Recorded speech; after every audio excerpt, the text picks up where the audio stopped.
Welcome, आप सभी का स्वागत है लर्निंग के प्लेटफॉर्म पे और मैं आप सभी का दिल से स्वागत करता हूं। तो आज मैं आपको बता दूं कि आप जो यहाँ पे आए हो, आप एसएससी की तैयारी करने के लिए आए हो, ठीक है ना। तो मैं आपको बता दूं कि आप बिगिनर हो तो हम क्या करने वाले हैं, हम ना यहाँ पे एक सीरीज स्टार्ट करने की कोशिश कर रहे हैं जिसके अंदर हमारे जो भी एसएससी के एग्जाम्स हैं वो सारे इसके अंदर आ सकते हैं, ठीक है। तो अगर हम स्टार्ट कर रहे हैं सीरीज तो मैं आपको एक चीज बता दूं कि हमारे जो टॉपिक्स हैं, बेसिकली कितने सारे टॉपिक्स हैं आपको पता है। पूरी पार्ट्स ऑफ स्पीच है, आपको पता है टेंस है, मॉडल्स है, कंडीशनल सेंटेंस है, मतलब काफी सारे टॉपिक्स हैं। अगर मैं इनको डिटेल में समझाने की कोशिश करूंगा तो ज़्यादा टाइम लग सकता है, ठीक है। यानी कि हमारा पेपर तो 1-1.5 महीने के अंदर ही है, 2 महीने मान लो, 3 महीने मान लो लास्ट, इससे ज़्यादा तो है नहीं। लेकिन अगर आप डिटेल में समझाऊंगा ना तो भाई 5 से 6 महीने आपको पता है लगते ही लगते हैं कोर्स को कंप्लीट करने में, तो इतना टाइम लगेगा। तो मैं क्या कर रहा हूं, मैं आपके लिए सिर्फ वो चीजें पढ़ाऊंगा मैं आपको जिससे आपके क्वेश्चंस बनेंगे, ठीक है। जिससे आपके क्वेश्चंस बन सके, मैं वो इंपॉर्टेंट चीजें आपको करा दूंगा, ठीक है। तो अगर आप ध्यान से देखेंगे ना तो आपका मतलब क्वेश्चंस बनेंगे, ठीक है। जैसे टेंस के क्वेश्चंस हो गए, मॉडल्स के क्वेश्चंस हो गए, पार्ट्स ऑफ स्पीच के क्वेश्चंस हो गए। अगर आप पढ़ोगे सही से तो वो क्वेश्चंस आपके सारे बन पाएंगे, ठीक है ना भाई। तो क्या है, यहाँ पे वीडियो थोड़ी थोड़ी लंबी हो सकती है, आपको पहले से पेशेंस रखना होगा और चीजों को समझ के चलना होगा। आपको पेशेंस रखना होगा, सबसे इंपॉर्टेंट ये है। तब धीरे धीरे चीजों को मैं आगे समझाऊंगा, ठीक है। आज की क्लासेस के अंदर मैं बेसिकली टेंसेस के जो मेन रूल्स होते हैं, जो आपके फॉर्मूले होते हैं, वो हम आज के मतलब क्लास में डिस्कस कर लेंगे। लेकिन इसकी जो आगे क्लास होंगी उसके अंदर हम करेक्ट यूसेज के बारे में समझेंगे कि कौन सा क्या कीवर्ड होता है, किसके साथ क्या लगाते हैं, ये जो सारी चीजें वो आगे की क्लासेस में हम डिस्कस करेंगे, ठीक है। लेकिन बिल्कुल नहीं आता, जिनको रूल भी नहीं पता, तो उनको तो ये क्लास देखनी चाहिए ना, ठीक है। तो उनके लिए मैं कोशिश कर रहा हूँ उनको समझाने की, ठीक। तो मैं कोशिश करूंगा इसको जल्दी से जल्दी हम टेंसेस को खत्म कर पाएं, ठीक है। तो यहाँ पे क्या है कि टेंस को समझने की कोशिश करेंगे, ठीक है।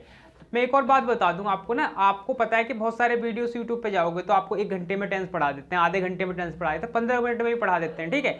लेकिन वो पढ़ तो लोगे आप, आपको इंटरेस्ट भी आ जाएगा, लेकिन आपके क्वेश्चंस नहीं बनेंगे उनसे, ठीक है। तो लेकिन आपको पेपर में जाओगे तो आपको इंटरेस्ट थोड़ी, आपको क्वेश्चन बनाने आई बात समझ में, तो थोड़ा सा पेशेंस रख के समझने की कोशिश करेंगे हम, ठीक है। तो टेंस को समझते हैं, ठीक भाई, ठीक है ना भाई, ठीक। तो यहाँ पे हम टेंस को समझने की कोशिश करते हैं। तो टेंस जो बेसिकली क्या बताने का काम करता है, it tells the state time of an action. क्या बताने का काम करता है, ये स्टेट बताने का काम करता है और टाइम बताने का काम करता है, किसका, एक्शन का, कि कौन सा काम कौन से टाइम पे हुआ है, यानी कौन सा एक्शन कौन से टाइम पे हुआ है। जैसे कि आपको पता है पास्ट होता है, प्रेजेंट होता है, एक फ्यूचर होता है। को पता है इनके अंदर से चार निकलते हैं, यानी कि कॉन्टिन्यूस हो गया, इंडेफिनेट हो गया, परफेक्ट हो गया, परफेक्ट कॉन्टिन्यूस हो गया, ये चार सबके निकलते हैं। तो कुल मिलाकर टेंस की संख्या हम समझने वाले हैं जो होगी हमारी 12, यानी 12 होगी हमारी टेंस की संख्या, ठीक है। स्टार्ट करते हैं अपने रूल्स से, ठीक। सबसे पहला जो टेंस होता है आपका, जो पहला टेंस है वो कौन सा, जरा मुझे बताना कौन सा है, प्रेजेंट इंडेफिनेट, ठीक है। प्रेजेंट का इंडेफिनेट, प्रेजेंट इंडेफिनेट का एक और नाम से जानते हैं, कोई बताएगा मुझे किस नाम से जानते हैं। प्रेजेंट इंडेफिनेट को आप एक और नाम से जानते हो, क्या है वो है आपका सिंपल प्रेजेंट, ठीक है। तो प्रेजेंट इंडेफिनेट का हम यूज कहाँ करते हैं, ये समझने लायक चीज है। तो प्रेजेंट इंडेफिनेट का हम यूज करते हैं रेगुलर एक्शंस के लिए, या फिर आप बोल सकते हो रूटीन के लिए, ठीक है। या फिर आप किसके लिए बोल सकते हो, रूटीन बताने के लिए, या फिर रेगुलर एक्शन बताने के लिए हम प्रेजेंट इंडेफिनेट का यूज करते हैं, ठीक है। अभी इससे आगे भी समझाए जाएंगे, इनके क्वेश्चंस भी बनाए जाएंगे, अभी मैं जस्ट बेसिक तैयार कर रहा हूं आपका, ठीक है। तो यहाँ पे क्या होगा, रेगुलर एक्शन हो गए रूटीन के लिए। अगर मैं इसकी बात करूं तो सबसे पहले आपको पता है कौन सा टेंस होते हैं, एजर्टिव होते हैं, ठीक है। एजर्टिव जो सेंटेंस होते हैं वो बेसिकली आपको पता है 2 जगह बटे हुए होते हैं। कौन कौन सी जगह बटे हुए होते हैं, एक आपने देखा जैसे आपने बोला एफर्मेटिव, जिसे आपने क्या बोला, एफर्मेटिव, और दूसरा आपने बोलने का काम किया नेगेटिव। मार्कर भी नहीं चल रहा है यार, एक हो गया आपका एफर्मेटिव और एक हो गया आपका नेगेटिव, ठीक है। अगर मैं इनको समझने की कोशिश करूं, एफर्मेटिव और नेगेटिव को, तो एफर्मेटिव को मैं देखूं तो मैं इनको 2 जगह बांट के चल सकता हूं, ठीक। सबसे पहले मैंने लिखने का काम किया यहाँ पे आपके सामने सिंगुलर सब्जेक्ट, क्या लिखा मैंने, सिंगुलर सब्जेक्ट। उसके बाद वर्ब की फर्स्ट फॉर्म, उसके प्लस में एस या फिर ईएस, उसके बाद आपने लिखने का काम किया ऑब्जेक्ट, ठीक है। अगर मैं दूसरा देखूं तो यहाँ पे क्या समझ में आता है, प्लूरल सब्जेक्ट आपका, ठीक है। प्लूरल सब्जेक्ट, उसके बाद आप लिखने का काम करेंगे वर्ब की फर्स्ट फॉर्म, उसके बाद आपने लिखा ऑब्जेक्ट। तो ये आपका कुल मिलाकर स्ट्रक्चर रहता है, ठीक। ये आपका स्ट्रक्चर हो गया। जैसे मैं एक सेंटेंस लेने की कोशिश करूँ यहाँ पे, ठीक है। तो मैंने एक सेंटेंस लिया आपके सामने, ठीक है। मैंने आपके सामने एक सेंटेंस लिया, मैंने बोला I dash go to school, एक लिखा मैंने she dash go to school, ठीक है। तो आप क्या फिल करने का काम करेंगे जरा बताएंगे आप। तो आपने देखा कि यहाँ पे क्या है, यहाँ पे गो है, तो आपने इसको उठाया, देखा, आपने सब्जेक्ट प्लूरल हुआ तो आपने क्या लिखने का काम किया, यहाँ पे गो। आपने इसे देखा ये सिंगुलर सब्जेक्ट है तो आपने लिखा यहाँ पे गो, उसके अंदर आपने लगाने का काम किया ईएस, गोज टू स्कूल। ठीक, सिंपल सी बात हो गई आपकी। ठीक है, I go to school because I plural था, अगर मैं इसको देखूँ तो सिंगुलर था तो आपने गोज लगाने का काम किया। अगर मैं बात करूँ नेगेटिव की, तो नेगेटिव किस तरीके से बनाए जाएंगे, तो नेगेटिव बनाने का तरीका हो सकता है, आपने लिखा सबसे पहले सिंगुलर सब्जेक्ट, क्या लिखा आपने, सिंगुलर सब्जेक्ट, उधर लिखने का काम किया आपने प्लूरल सब्जेक्ट। आपको पता है जब नेगेटिव आप बनाने की कोशिश करते हैं, आपको पता है जब आप नेगेटिव बनाने की कोशिश करते हैं तो आपको ना हेल्पिंग वर्ब्स की जरूरत पड़ती है। किसकी जरूरत पड़ती है आपको, हेल्पिंग वर्ब्स की। तो हेल्पिंग वर्ब के लिए हमने एक छोटी सी वर्ब को देखा जिसे हम क्या बोलते हैं, डू। ठीक है, ये आपको पता है एक मेन वर्ब का भी काम करती है और अपने आप में हेल्पिंग वर्ब का भी काम करती है। इस डू को आप समझें तो डू के भी अपने रूप होते हैं, जैसे कि डू को मैंने समझा तो डू को मैंने बोल दिया आपके लिए, मैंने बोला आपके लिए डू।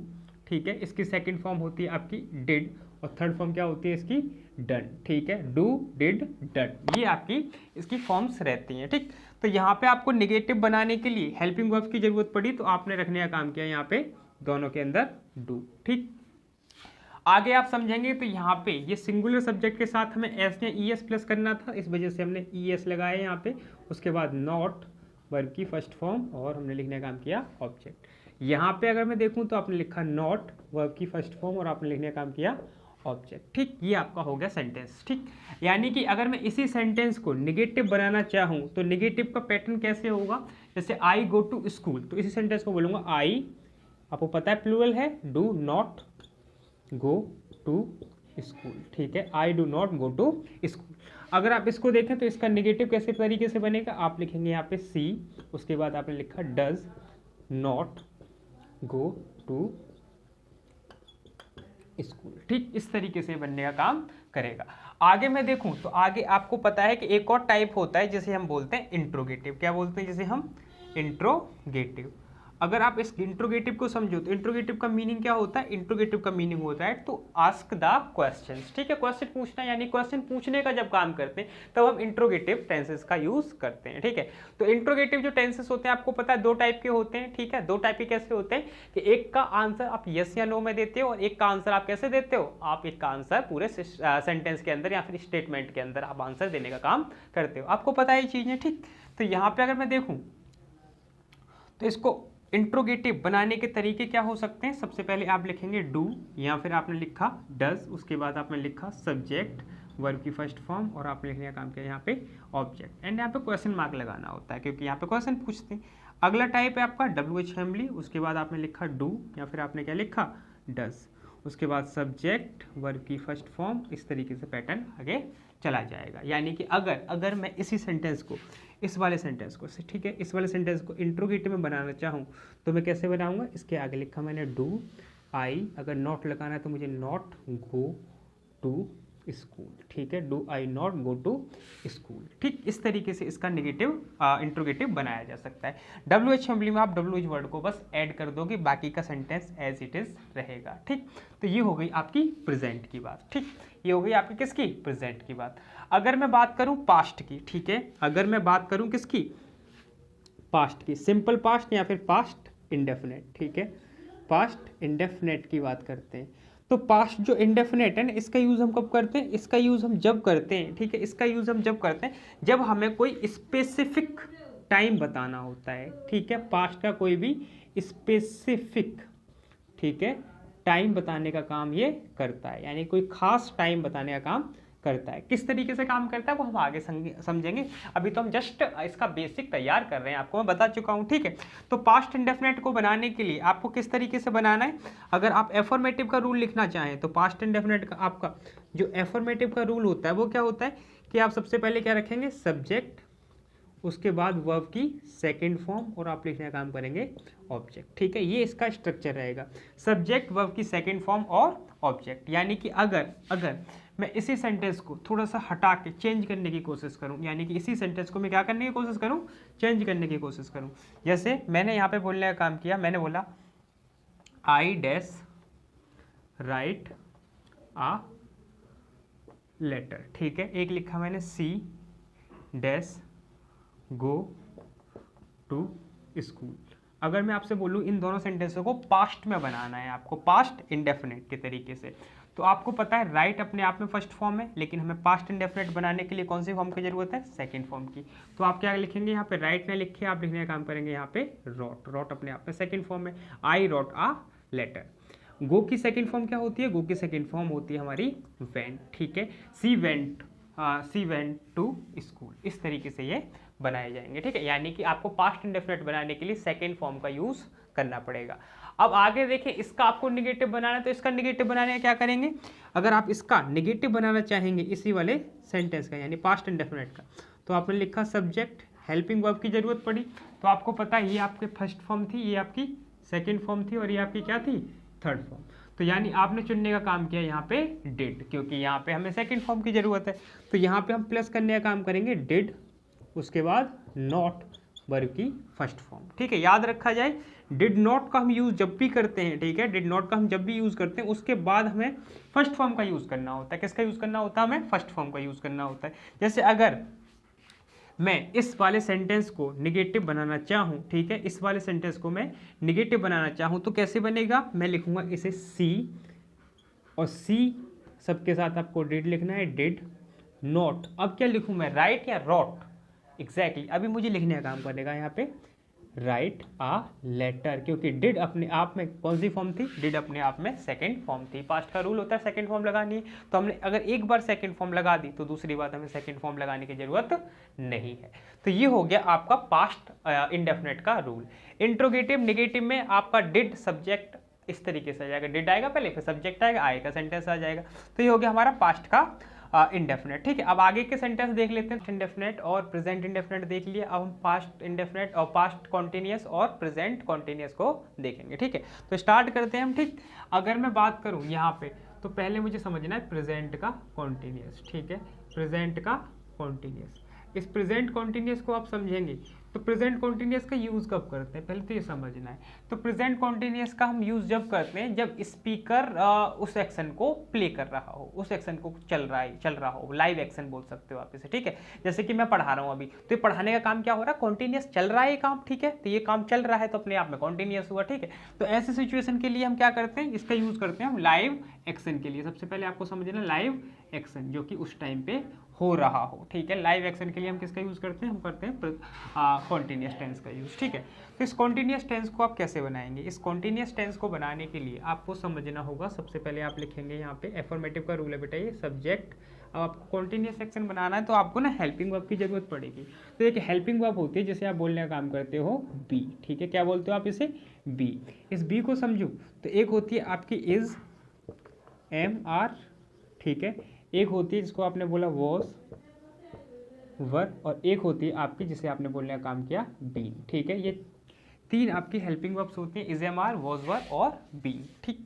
तो हमको बनाने के लिए सबसे पहले क्या है, हम प्रेजेंट की बात कर रहे हैं तो हमने क्या लिखने का काम किया, इज एम आर, ठीक है, इज एम आर। उसके बाद वर्ब की फर्स्ट फॉर्म, उसके साथ हमने लिखा आई एन जी, आगे का हमारा सेंटेंस बन के तैयार हो जाएगा, ठीक है। जैसे एक सेंटेंस ले लेता हूँ मैं यहाँ पे, अगर मैं सेंटेंस लेने की कोशिश करूँ तो मैं सेंटेंस ले सकता हूँ। जैसे मैंने बोला सी के साथ इज लगाते हैं, सी इज राइटिंग अ लेटर। जरा मुझे इसका मीनिंग समझा दें। सी इज राइटिंग अ लेटर का मतलब क्या समझ में आता है, वह पत्र लिख रही है। तो इस टाइम पे क्या है कि लिखने का जो प्रोसेस है वो अभी भी चल रहा है, तभी तो मैंने बोला सी इज राइटिंग अ लेटर, ठीक। तो यानी इस सेक्शन को ये लाइव एक्शन हो रहा है, ठीक, सिंपल सी बात है। अगर आप इसी का नेगेटिव देखना चाहेंगे तो नेगेटिव बनाने का तरीका सिंपल है, सी उसके बाद is not writing a letter, she is not writing a letter.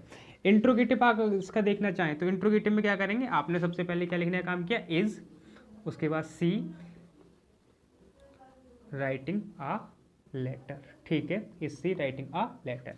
WH family में बस आप WH फैमिली का यूज करेंगे, बाकी का सेंटेंस हमारा एज इट इज़ रहेगा। मैं जल्दी से जल्दी कोशिश कर रहा हूँ कि आपको कंप्लीट करा सकूँ, ठीक है। तो आपको थोड़ा सा लग रहा होगा कि हाँ सर थोड़ा सा जल्दी करने, बट हाँ आपको सिलेबस कंप्लीट कराना है मुझे, तो मुझे को थोड़ा सा जल्दी करना पड़ेगा, ठीक। आगे देखने का काम करूँ मैं इसी के आगे, तो आगे मुझे क्या समझ में आएगा, मुझे पास्ट टेंस समझ में आएगा, ठीक है। आगे मैं देखूँ तो पास्ट का कॉन्टिन्यूस, पास्ट का कॉन्टिन्यूस क्या होगा, पास्ट की लाइव एक्शन की बात कर रहा होगा। तो पास्ट कॉन्टिन्यूस बनाने के लिए आप क्या करेंगे, पास्ट कॉन्टिन्यूस बनाने के लिए आपको थोड़े से चेंजेस करने पड़ेंगे, यानी कि एफर्मेटिव का जो आपका रूल होगा पास्ट कॉन्टिन्यूस बनाने का। तो सबसे पहले आपने लिखा सब्जेक्ट, उसके बाद आपको पता है पास्ट के लिए हमें सेकेंड फॉर्म की जरूरत होती है, तो आपको पता है वॉज वर अपने आप में सेकंड फॉर्म ही है, वॉज वर अपने आप में क्या है, सेकंड फॉर्म है। तो फिर क्या करना है, हमें पास्ट कॉन्टिन्यूस बनाने के लिए हमें लिखना है वॉज या फिर वर, वर्ब की फर्स्ट फॉर्म के साथ हमें लिखना है आईएनजी, उसके बाद हम लिखने का काम करेंगे ऑब्जेक्ट, ठीक। ये हमारा स्ट्रक्चर रहेगा किसका, पास्ट का। आपको पता है सिंगुलर सब्जेक्ट के साथ वॉज, प्लूरल सब्जेक्ट के साथ हम क्या लगाने का काम करते हैं, वर, ठीक। यानी कि इसी वाले सेंटेंस को अगर मैं पास्ट में देखने की कोशिश करूँ तो पास्ट में किस तरीके से बनाऊंगा, मैं बनाऊंगा यहाँ पे आई के साथ में लिखा वॉज राइटिंग आ लेटर। इसी का आप नेगेटिव देखने की कोशिश करेंगे तो नेगेटिव में क्या होगा, I was not writing a letter. Interrogative में आप क्या करेंगे, वॉज वर्ब को आगे कर देंगे, सिंपल सी बात है। ऐसे मैंने लिखा was I not writing a letter, या फिर WH फैमिली, बाकी का सेंटेंस हमारा एज इट इज रहेगा, ठीक। तो ये हो गया हमारा पास्ट का, ठीक है। तो पास्ट कॉन्टिन्यूस के अंदर हमारी ये हेल्पिंग वर्ब्स की यूज होती हैं, एंड ये आपके हेल्पिंग वर्ब्स यूज है पास्ट कॉन्टिन्यूस और प्रेजेंट कॉन्टिन्यूस के, ठीक है। अब इससे आगे क्या है कि कुछ स्पेशल वर्ब्स होती हैं, ठीक है, वो उनके साथ हम क्या करते हैं, उनको हम प्रेजेंट कॉन्टिन्यूस के अंदर यूज नहीं करते। वो कौन कौन सी वर्ब्स होती हैं, हम चीज़ों को समझने का काम करते हैं, ठीक है। ये काफ़ी ज़्यादा इंपॉर्टेंट, ये थोड़ा सा इंपॉर्टेंट दायरा आपको ये समझना है, ठीक है। यहाँ पे मैंने कुछ एक वर्ब्स लिखी हैं, उनके साथ हम क्या करते हैं, जनरली हम प्रेजेंट कॉन्टिन्यूस टेंस का यूज नहीं करते। तो यहाँ से क्वेश्चंस बनते हैं, तो ये आपके लिए इंपॉर्टेंट है, इसलिए मैं आपको इसको करा रहा था, ठीक है। तो कौन कौन सी वर्ब्स होती हैं, देखो सबसे पहले आपका टाइप्स होता है वर्ब्स ऑफ परसेप्शन, ठीक है। जो भी वर्ब्स ऑफ परसेप्शन होती हैं, जैसे कि सी हो गया, टेस्ट हो गया, स्मेल हो गया, हियर हो गया, प्रेफर, प्लीज, नोटिस, इससे आगे भी दो चार होते हैं, ठीक है। तो ये क्या होते हैं, ये आपके वो वर्ब होते हैं जिनको हम जनरली प्रेजेंट कॉन्टिन्यूअस टेंस के अंदर यूज नहीं करते, इनके अंदर आईएनजी नहीं लगा सकते, कहने का मतलब ये। उसके बाद अगला टाइप है वर्ब्स ऑफ थिंकिंग प्रोसेस, ठीक है, यानी जो हम सोचते हैं वो वाला काम करते हैं, तो उसमें भी हम क्या करते हैं, एक्शन को दिखा नहीं सकते, लाइव एक्शन नहीं हो सकता वो, ठीक है। तो वो भी हम क्या करते हैं, उसको भी हम आईएनजी नहीं लगाते, जैसे कि think, no, mean, mind, remember, suppose, इस तरीके से ये जो होते हैं इनके साथ हम आईएनजी का यूज नहीं करते। जैसे कि ही इज माइंडिंग, कहना अपने आप में गलत होगा, ठीक। उसके बाद है वर्ब्स ऑफ शोइंग पोजीशन, जो भी वर्ब्स होती हैं जो क्या दिखाती हैं, पोजीशन दिखाती हैं, अधिकार दिखाती हैं, जैसे कि ऑन हो गया, हैव हो गया, बिलोंग हो गया, कंटेन हो गया, कंसिस्ट हो गया, इस तरीके से, ठीक है। तो ये जो वर्ब्स हैं इनके साथ भी हम आईएनजी का यूज नहीं करते। आगे हमारा verbs of expressing feeling and state, ठीक है, हमारी जो भावनाएं होती हैं उनको भी हम दिखा नहीं सकते, ठीक है। तो यहाँ पे भी जैसे कि बिलीव हो गया, लाइक हो गया, dislike, love, hate, want, adore, इस तरीके से ये जो वर्ब्स हैं इनके साथ भी आप आईएनजी का यूज नहीं करते। इसी के साथ साथ लास्ट जो हमारा है वो है वर्ब्स ऑफ जर्नल, लुक हो गया, अपीयर हो गया, सीम हो गया, इफेक्ट हो गया, रिसेंबल हो गया, रिक्वायर हो गया, इनको हम कॉन्टिन्यूअस टेंस के अंदर यूज कभी भी नहीं करते। तो यहाँ से क्वेश्चन बनता है, ठीक है, यहाँ से जो क्वेश्चन बनता है थोड़ा सा इंपॉर्टेंट सी चीज़ है, ठीक। जैसे कि यहाँ पे एक सेंटेंस लिखा है, यहाँ पे लिखा है दिस बुक, दिस बैग होगा मेरे हिसाब से, ठीक है ना बेटा, ये क्या है, दिस बैग, ठीक है, this bag is containing some books, ठीक है, this bag is containing some books. तो आपको समझ में आया कि ये तो इसके साथ आईएनजी का यूज ही नहीं कर सकते, तो यहाँ से इसे आपको हटाना होगा और आपको सेंटेंस को प्रेजेंट इंडेफिनेट में ले जाना होगा, ठीक है। तो आप क्या लिखेंगे यहाँ पे, कंटेन, ठीक है, आप लिखेंगे यहाँ पे कंटेंस, क्योंकि ये सिंगुलर था तो आपने लिखने का काम किया कंटेंस, ठीक है। यहाँ पे लिखा है सी हैज अ कार, यहाँ पे देखूं तो ये हैज़ अपने आप में ठीक है, तो इस सेंटेंस के अंदर कोई गलती नहीं है। आप कहोगे इसमें तो किया क्या है, कैसे काम कर रहा है, तो यहाँ पे ये जो काम कर रहा है ना, इसको हम आगे जो क्लासेस होंगी उसके अंदर सीखने का काम करेंगे, ठीक है। आगे लिखा है he is owing a car, इस ओइंग को देखूं मैं तो ओइंग अपने आप में कौन सी कैटेगरी से, पोजीशन दिखाने का काम कर रही है, तो आईएनजी का तो यूज नहीं कर सकते। तो यहाँ पे इस ओइंग को हटाएंगे, इज को हटाएंगे और आप क्या लिखने का काम करेंगे, यहाँ पे ऑन्स, आपने लिखने का काम किया यहाँ पे ऑन्स। नेक्स्ट लिखा I am having the food, इस हैव को मैं समझूं तो इसको भी मैं अगले ही स्लाइड में बताऊंगा या अगली क्लास में इसको बताऊंगा। नेक्स्ट लिखा है I am having, I am seeing you, I am seeing you. तो सी के साथ भी आईएनजी लगाना कायदे से गलत है। अब आप ये कह रहे हो कि यहाँ पे हैव में आईएनजी लगा दिया, क्या ये गलत है या सही है? आप पे कन्फ्यूजन है, ये मैं आगे समझाऊंगा, क्योंकि ये फंक्शन दो तरीके से करता है, वो दोनों फंक्शन हम आगे समझेंगे, ठीक है। आप दिक्कत मान लो, जो जो इंपॉर्टेंट चीज़ें हैं वो सारी मैं कराऊंगा, ठीक, तो दिक्कत वाली बात नहीं है। यहाँ पे लिखा आई एम सीइंग यू, तो सी के साथ आईएनजी नहीं लगाते, तो कायदे से आप क्या बोलेंगे? आप बोलेंगे आई सी यू, ठीक है। आप क्या बोलेंगे? I see you. Next sentence, he is thinking you are right, ठीक है। ही इज थिंकिंग, क्या ये काम दिखाई देगा? बिल्कुल भी नहीं दिखाई देगा। तो यहाँ पे हमें ही इज थिंकिंग की जगह पे हमें कहना चाहिए he thinks you are right, ठीक। इसके साथ आईएनजी लगा सकते। I am not trusting you, कायदे से गलत है, तो आपको बोलना होगा I do not trust you, I do not trust you. She is belonging to me, गलत है, आपको बोलना होगा she belongs to me. I am wanting a car, I am wanting a car, I want a car. She is hating you, C hates you, ठीक, सी hates you. तो ये जो आपको दायरा है मेरे हिसाब से आपको समझ में आ गया होगा, यानी कि आपको ये जो वर्ब्स लिखी है, इन वर्ब्स को आपको अच्छी तरीके से याद कर लेना। अगर आपने ये वाली वर्ब्स को सही से याद कर लिया ना, तो आपको कोई दिक्कत नहीं आएगी इन सेंटेंस के अंदर, और ये ज़्यादातर पूछे जाते हैं, ठीक है ना। तो आपको थोड़ा सा माइंड रखना है, ठीक है। ये ज़्यादा इंपॉर्टेंट था इसलिए मैंने कराया, वरना मैं नहीं कराता अगर इंपॉर्टेंट नहीं होता, क्योंकि आपको पता है मैं क्लासेस छोड़ के कर रहा हूँ, ठीक है। तो आपको पता है टाइम भी नहीं हमारे पास, तो ये सारी जो है ना ये इंपॉर्टेंट है। इसलिए बेशक आप इस वीडियो को 2x के स्पीड पे देख लेना, लेकिन इसको देखना पूरा, ठीक है। इसको क्या करना है? आपको पूरा देखना, अगर पूरा देखेंगे तभी समझ में आएगा, ठीक। चलो अब अगली क्लास में मिलेंगे, ठीक है। तब तक के लिए आप अपना ख्याल रखें और पढ़ते रहें, रिवीजन लगाते रहें, जो आपको पढ़ाया गया उसको सही से रिवाइज करें, उसके नोट्स बनाएं, ठीक। मिलता हूँ अगली क्लास में, ठीक है ना मेरे भाई।